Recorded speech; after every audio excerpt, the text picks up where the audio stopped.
ହୀରାକୁଦର ଜଳଧାରଣ କ୍ଷମତା ଧୀରେ ଧୀରେ ସାଂଘାତିକ ଭାବରେ କମି ଯାଉଛି।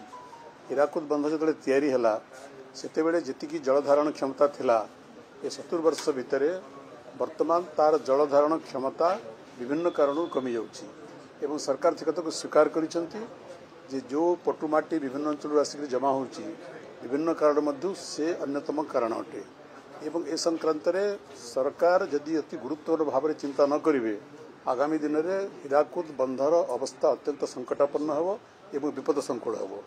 आपण जानती हীराकुद बंध जो कारण पे तैयारी होता गोटे मल्टीपर्पज डैम सेटा एवं आज जदि हীराकुद बंधर किसी भी क्षति हुए ताहले ओडिशार एक व्यापक अंचल सांघातिक परिस्थिति सृष्टि होवार संभावना रही।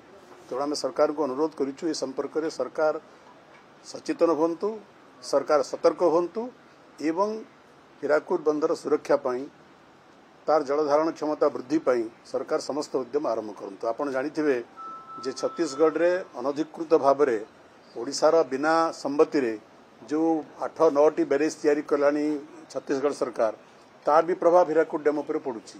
तेणु उभय दृष्टि बर्तमान हীराकुद डैम अति क्षतिग्रस्त होउछि विपद संकुल अवस्था को आसलानी। सरकार को आम निवेदन करिछु सरकार ताकू अत्यंत गुरुत्व सहित विचार करंतु एवं तुरंत पदक्षेप ग्रहण करंतु।